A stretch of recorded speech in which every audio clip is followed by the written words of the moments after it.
Hello everyone, I am Hiralal Kumar. Welcome to my channel Diamond Matric में आप लोगों का हार्दिक स्वागत है। तो आज मैं 2-3 दिन के बाद आपके लिए फिर से BCSE 2021 के लिए वीडियो लेकर हाजिर हूँ।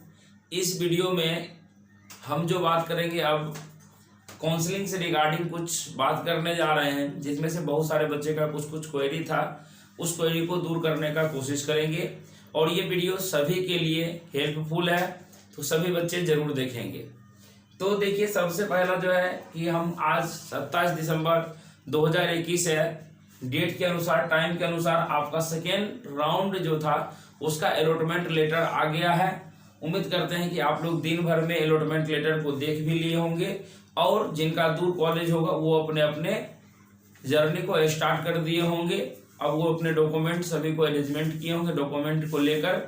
चूंकि फर्स्ट राउंड जब हुआ था तो वहाँ पे डॉक्यूमेंट को वेरिफिकेशन करवा लिए होंगे और जो है वो अपने जर्नी को लेके, यानी जितना भी डॉक्यूमेंट होगा, कुछ पैसा जितना भी लगेगा उतना पैसा लेके आप लोग निकल भी चुके होंगे घर से। ठीक है, तो यहाँ से अलॉटमेंट लेटर आ गया। उसके बाद एडमिशन जो है 28 दिसंबर से 30 दिसंबर तक होना है। तो अभी भी बहुत सारे बच्चे का क्वेरी था कि सर अब जो है कि अभी भी हम अपने चीज़ से संतुष्ट नहीं हैं। सबसे पहली बात ये हम कहना चाहेंगे उन सभी बच्चों के, अगर आप संतुष्ट हो नहीं तो उस कॉलेज को आपने भरा क्यों। सबसे पहली बात, अगर आप संतुष्ट नहीं है तो उस कॉलेज को भरे क्यों। तो अगर आप ये 10 बार अगर आपको ये चीज़ मिलेगा तो आप क्या 10 बार में अपग्रेडेशन में यस करोगे क्या? ये चीज़ गलती है। आप जिस कॉलेज में मिला उस कॉलेज में एडमिशन लीजिए और सेटिस्फेक्शन के साथ पढ़िए। अगर वो कॉलेज पिछड़ा हुआ है तो आपकी जिम्मेदारी बनते हैं, आप उस कॉलेज के स्टूडेंट होंगे, आपकी जिम्मेदारी बनते हैं कि आप भी पढ़ के उस कॉलेज का टॉपर स्टूडेंट बन सकते हैं और जो है कि उस कॉलेज का नाम को रोशन कर सकते हैं। जैसा कि 2016 बैच की बात करता हूं तो हमने एलई से 2017 में एडमिशन लिया था। कटिहार के फर्स्ट बैच के हम लोग स्टूडेंट थे और कटिहार जो है कि उस समय स्थापना ही उसका हुआ था कटिहार कॉलेज का, और फर्स्ट बैच का ही जो है कि हम लोगों का पूरे AKU यूनिवर्सिटी का टॉपर है, वो भी कटिहार इंजीनियरिंग कॉलेज से। क्या वहाँ पे भागलपुर इंजीनियरिंग कॉलेज या MIT मुजफ्फरपुर क्या वो मायने रखा, क्या नहीं रखा ना।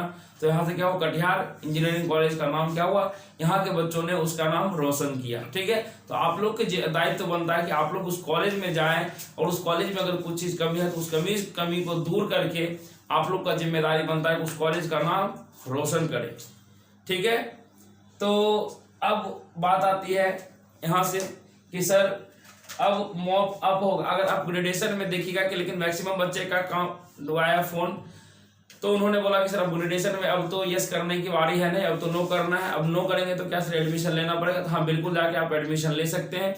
इसमें से मैंने शुरू में ही बताया था कि मैक्सिमम बच्चों का सेम कॉलेज मिल जाएगा, चेंजिंग नहीं होगा। क्योंकि मेरे नज़र में, चूंकि देखिए वहाँ बोर्ड में जितना भी बैठे हुए हैं सभी कहीं ना कहीं अच्छे से सभी चीज़ को एनालिसिस करने के बावजूद ही आपको सीट अलॉटमेंट करते हैं। ठीक है, थोड़ा बहुत 19-20 नहीं, एकदम एक्यूरेटली करते हैं। अगर उनका जो है कि अगर सीट खाली रहा तो ऊपर नीचे मिल जाएगा। लेकिन बहुत सारे बच्चे जिनके फर्स्ट राउंड में नहीं मिले थे, जिनका रैंक अच्छा था, उनको सेकेंड राउंड में भी अलॉट हुआ है। जो कि हमारे नज़र में वैसे 5-6 बच्चे हैं जिनका जो है कि अलॉट हुआ है। उनका भी मैसेज आया था कि सर फर्स्ट राउंड में नहीं मिला लेकिन सेकेंड राउंड में उनको मिल गया है। ठीक है, तो कहीं ना कहीं ज़्यादा दिक्कतें सामना करना पड़ा है सिविल वालों के लिए, क्योंकि यहाँ से मैंने देखा इस बार भी भीड़ तो बढ़ गई। लेकिन डिप्लोमा में कुछ और ब्रांच था, लेकिन इसमें बीटेक में आने के लिए उन्होंने सिविल के लिए मार किए। ठीक है, तो उनको ये बात ध्यान रखना, ख्याल रखना चाहिए था कि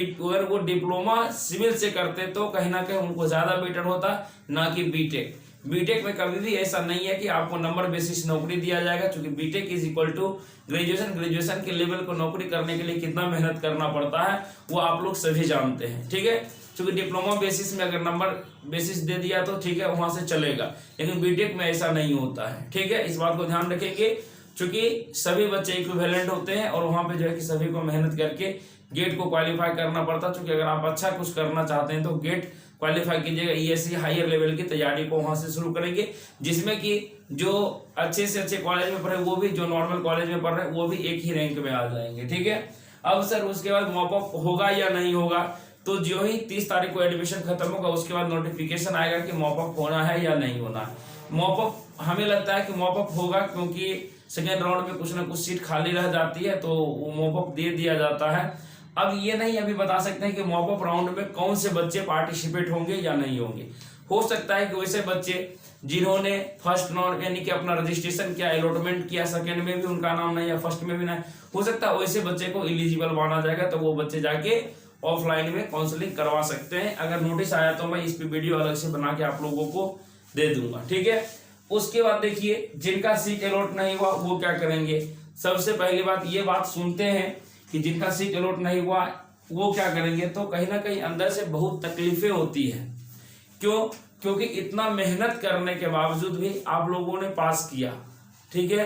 पास करने के बाद भी अगर आपका रैंक नहीं अच्छा आ पाया, जिसकी वजह से सीट अलॉटमेंट नहीं हुआ, तो कहीं ना कहीं अंदर से तकलीफें होती है। क्यों होती है? क्योंकि हम भी तो आप लोगों से ज्यादा कहीं ना कहीं मेहनत करवाने की कोशिश किए, लेकिन बाद में पता चला क्या कि बहुत सारे बच्चे ऐसे थे जिन्होंने सिर्फ इंग्लिश को देखा, सोचा कि इंग्लिश पास कर लेंगे काम हो जाएगा। और बहुत सारे बच्चे का कॉल भी आया कि सर मैंने खुद गलती किया, लेकिन अब क्या करें सर, ठीक है। खुद गलती क्या मतलब क्या कि उन्होंने सब्सक्रिप्शन भी ले रखा था, 300 रुपये पेमेंट भी किए थे, और उन्होंने सिर्फ क्या किया 6 सेम के चक्कर में, या जो एक उन्होंने सिर्फ इंग्लिश देखा, क्योंकि मेरे बातों पे उनको विश्वास नहीं हुआ, वो किसी अपने कॉलेज के सीनियर सर हो या अगर वो जिनसे पूछे और उन्होंने बता दिया कि सिर्फ इंग्लिश में पास कर जाओगे तो आपका जो है एडमिशन कहीं ना कहीं हो जाएगी। तो बाबू एक बात आप लोग ध्यान रखना कि अब वो जमाना नहीं रहा कि सिर्फ इंग्लिश में क्वालिफाई करेंगे तो एडमिशन हो जाएगी। ये होता था कब? जब 2017, 14 यानी कि वो चीज चल रहे थे, 18, 19 तक चल रहे थे, तब ये चीज हो रहा था। लेकिन अब ऐसा पॉसिबल नहीं है, क्योंकि यहाँ से जितने भी डिप्लोमा करते हैं अब मैक्सिमम यानी कि रुख मोड़ लिया है बीटेक की तरफ। सभी सोचते हैं कि अब जो है कि इंटर नहीं, हमको ग्रेजुएशन का लेवल का अगर हम लोग को डिग्री रहता तो कहीं ना कहीं ज्यादा बेटर होता, अच्छा होता। ग्रेजुएशन के लेवल का नौकरी करने में कहीं ना कुछ अलग शान है, ऑफिसर बनने में मजा आता, ठीक है। तो इसलिए वो क्या करते हैं कि बीटेक के बाद पढ़ाई को स्टॉप करते हैं, तो कहीं ना कहीं उनको लगता है कि चलो कहीं ना कहीं कुछ मुकाम पे जाके छोड़े, लेकिन डिप्लोमा पे छोड़ने के बाद लगता है कि नहीं थोड़ा सा और पढ़ लेते हैं। क्यों ऐसा करते हैं? क्योंकि एक बार अगर आपको पढ़ाई से लिंकअप टूटता है तो दोबारा पढ़ने का मन नहीं करता है, ठीक है। इसलिए वो जो है कि अब मैक्सिमम बच्चे सोचते हैं क्या कि जैसे कि 10th के बाद आए, वो सोचते हैं कि नहीं डिप्लोमा के बाद बीटेक करेंगे, लेकिन बहुत सारे होते हैं जिनको ये मन होता करने का, वो तो करते। इसलिए अब जो है कि इधर देखिएगा जो है कि कम से कम 5000 यहाँ से बच्चे 5000 से प्लस ही बच्चे भरते हैं फॉर्म को, ठीक है। पहले जब हम लोग एग्जाम दिए थे तो उस वक्त सीट भी बहुत कम था, बच्चे भी कम भरते थे, लेकिन अब जो है कि भीड़ भी इधर ज्यादा हो गया। लेकिन सीट जो है कि देखिए ये चीज हमने गौर किया है कि इधर 2 साल से सीट को बढ़ा दिया जाता है, ठीक है। 2020 में बच्चे को मैंने तैयारी करवाया था, उस बार भी 916 सीट थे। सोच के देखिए भीड़ है या नहीं। मानिए 916 यानी मानिए 1000 अगर यहाँ से मानिए कि वैकेंट सीट अगर देती है फर्स्ट वार्ड में, तो इसका 5 गुना फॉर्म भरा जा रहा है।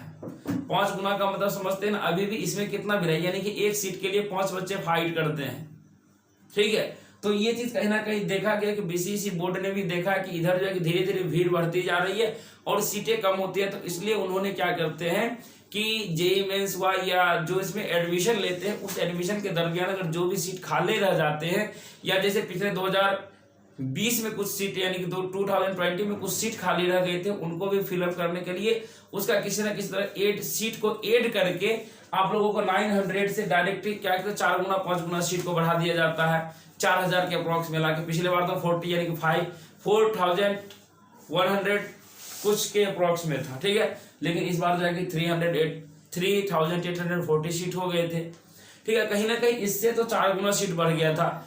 फिर भी आज वो बच्चे अफसोस कर रहे हैं कि सर ये क्या होगा। तो चलिए ये इसको सबको छोड़िए, अब जो है कि अलॉट नहीं हुआ तो वेट करेंगे, मॉपअप अगर होगा तो। अगर आपकी इच्छा हो तो मॉपअप में जा सकते हैं, पहले सीट मैट्रिक्स देख लीजिएगा।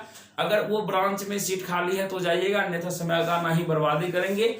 अब वो क्या करेंगे, सिर्फ बीटेक क्वालिफाई यानी कि बीसीएसई से क्वालिफाई बीटेक करने से जिंदगी जो है कि ये मत सोचिएगा कि जो बीटेक करेंगे उनका जिंदगी बन गया और मेरा तो नहीं निकला तो मेरा जिंदगी नर्क बन गया, ये चीज नहीं है। अब उनके लिए एक सुनहरा मौका आ गया, गोल्डन अपॉर्चुनिटी आती है। सुनहरा अवसर क्या है, उनके लिए ये चीज ध्यान देंगे। सुनहरा अवसर ये मौका मिला, चूंकि अब ये जो भी बच्चे एडमिशन लेंगे वो क्या करेंगे, 3 साल बीटेक में फंस जाएंगे, लेकिन फॉर्म को चाहे वो एलपी का फॉर्म आए, जेई का फॉर्म आए या कोई भी चीज फिर भरेंगे फॉर्म को, सभी फॉर्म को फिलअप करेंगे, लेकिन कहीं ना कहीं वो क्या करेंगे, वो बीटेक की तैयारी में लग जाएंगे और यहाँ से आपको चांसेस मिल जाएगा नौकरी करने का। क्योंकि 2022 में अपकमिंग वैकेंसी बहुत सारी है, इसमें से जिसमें आपको एएलपी असिस्टेंट लोको पायलट हो गया, आरआरबी जेई, एसएससी जेई का तो डेट अनाउंस भी हो गया है। गोल्डन अपॉर्चुनिटी है, जिन्होंने इस बार डिप्लोमा को क्लियर किया है वो 1 साल रगड़ के पढ़ लेंगे अच्छे से, यानी कि 2022 नवंबर में फॉर्म आएगा, दिसंबर तक भरेंगे और मार्च में जाके उनका एग्जाम होगा। कहना क्या तैयारी करने का बेस्ट ऑप्शन है, तो वो एसएससी की टारगेट करेंगे तो बहुत बढ़िया रहेगा। और साथ में जो है कि यहाँ से मैंने आपको बताया था सुनहरा अवसर क्योंकि ALP technician, JE, SSC JE, ये सभी चीज वैकेंसी आने वाली है, तो कहीं ना कहीं फिर हम लोगों का दरवाजा खुल जाएगा। तो वहां पे आप लोग जी तोड़ के मेहनत करेंगे, तो कहीं ना कहीं ये लोग 3 साल मेहनत करके उधर जाएंगे, आप लोग इधर नौकरी पकड़ जाए, कहीं ना कहीं यहाँ से आप अफसोस नहीं करेंगे उस समय जब आपको नौकरी हो जाएगी। ठीक है, लेकिन अगर आप चाहते हैं फिर भी कि अगर बीटेक नहीं, हमको बीटेक ही करना है किसी भी हालत में, तो अब आप लोग हो जाइएगा तैयार, क्योंकि 2022 यानी हैप्पी न्यू ईयर आने वाला ही है। क्योंकि हैप्पी न्यू ईयर आने में बहुत ही कम दिन बचे हुए हैं, आज 27 है, 4 दिन बचे हुए, 5वां दिन जो है कि हम लोग 2022 यानी कि न्यू ईयर में चले जाएंगे। और फिर वही दौर आ जाएगा, कौन सा दौर, जिस दौर में आप लोग अभी पीछे हो गए हैं वही दौर आ जाएगा फिर से, कि आप लोग क्या करेंगे, जल्दीबाजी में क्या करेंगे कि सर कोर्स खत्म कीजिए, ये कीजिए, वो कीजिए। उस समय आप जो है कि वीडियो देखेंगे, कहीं सर एमबी खत्म हो जाता है, ये होता है, वो होता है, ढेर सारी आपके साथ दुविधाएं, बहुत सारी कठिनाइयां आएगी। लेकिन इस कठिनाई को दूर करने के लिए हमने 1 दिसंबर 2021 से ही न्यू बैच बीसीसीएल 2020 के लिए मैंने स्टार्ट कर दिया था, जिसका फी आप लोगों को पता है कि सिर्फ 500 रखा था, जो कि आपके लिए बहुत ही कम फी है अदर चैनल के लिए। और मैं 1 घंटे प्रत्येक दिन लाइव क्लास आके आपको देता हूं। लाइव क्लास अगर छूटता है तो रिकॉर्डिंग भी देखते हैं, रिकॉर्डिंग के बाद आपको पीडीएफ भी मिलता है और कुछ सभी चीज, ये सभी चीज हम लोग जो है कि नेक्स्ट वीडियो में बात करेंगे, जिसमें कि 2022 में क्या क्या अलग से प्रावधान है आप लोगों के लिए, उस पर हम लोग बात करेंगे। अगर आप लोग ज्वाइन होना चाहते हैं तो ज्वाइन हो जाएंगे। अब किसमें से कहेंगे कि सर हम न्यू बच्चे हैं, कोई कहेंगे हम पुराने बच्चे हैं, तो न्यू बच्चे के लिए और पुराने बच्चे के लिए दोनों के लिए फीस सेम रहेंगे। कोई भी पुराने बच्चे नहीं कहेंगे सर हम पुराने बच्चे हैं, अगर उनका कॉल आया बोले कि सर हम पुराने बच्चे हैं, पिछले बार पढ़े हैं, तो उनसे अगर 2 नए बच्चे से 500 फी ले रहे हैं, तो जो पुराने बच्चे होंगे उनसे हम 600-700 फी लेंगे, कहना कि उनसे ज्यादा फी लेंगे हम। इस बात को ध्यान रखिएगा, क्योंकि हमको भीड़ जमा नहीं करना है। अगर हम 10 बच्चे को ही पढ़ाते हैं तो 10 बच्चे का रिजल्ट की उससे उम्मीद करते हैं और रिजल्ट हम मांगना चाहते हैं, तो इसलिए भीड़ नहीं लगाना। इसलिए यहाँ से पैसा को नहीं देखिए, कहीं ना कहीं आप लोग जो है कि पैसा के पीछे भाग जाते हैं, जिसकी वजह से आप लोगों का रिजल्ट कहीं ना कहीं खामियां भुगतना पड़ता है। क्यों? क्योंकि आप लोग सुने होंगे बहुत पहले जो चलता था कि क्या चलता था, वहां पे जो है कि बच्चे लोग कहाँ पढ़ते थे, जाके जंगलों में जाके पढ़ते थे। गुरु शिष्य का वहां पे क्या चलता था, गुरु ऊपर बैठते थे तो शिष्य नीचे में बैठते थे, और जब पूरा शिक्षा दीक्षा उनका हो जाता तो अंतिम में क्या करते थे, उन्हें जो कि गुरु दक्षिणा के रूप में जो चीज मांगा जाता था वो चीज उनके लिए हाजिर रहता था। यहाँ पे तो गुरु दक्षिणा आपसे लिया नहीं जा रहा है, सिर्फ आपसे लिया जा रहा है 500 रुपए। क्या ये 500 रुपए ज्यादा है क्या?